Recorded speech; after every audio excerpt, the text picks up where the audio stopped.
অগ্রকুরের বা প্রিএমশনের মামলা কখন করা যাবে না কিংবা কোন প্রেক্ষাপটে মামলাটি চলবে না। নাম্বার 1, যদি বিক্রিত জমি বসত বাড়ি হয় তাহলে বসত বাড়িতে কিন্তু প্রিএমশন করা যাবে না। নাম্বার 2, অগ্রকুরের মামলা দায়ের করার আগেই বিক্রিত জমি যদি বিক্রেতার কাছে আবার ফিরিয়ে দেওয়া হয় তাহলে আর প্রিএমশন মামলাটি চলবে না। নাম্বার 3, উক্ত বিক্রয় যদি যোগসাজশী বা জাল হিসেবে বিবেচিত হয় তাহলে সেই বিক্রিত জমিতে আর প্রিএমশন মামলা করা যাবে না।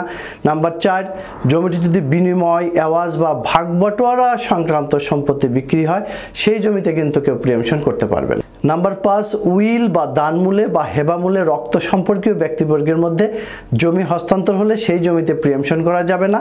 নাম্বার 6, হেবাবিল এওয়াজ মূলে জমি হস্তান্তর করলে। নাম্বার 7, রক্তের সঙ্গে সম্পর্কযুক্ত 3 পুরুষের মধ্যে কোনো দান বা উইল মূলে যদি সম্পত্তিটি হস্তান্তর হয়ে থাকে। নাম্বার 8, মুসলিম আইনে যদি ওয়াক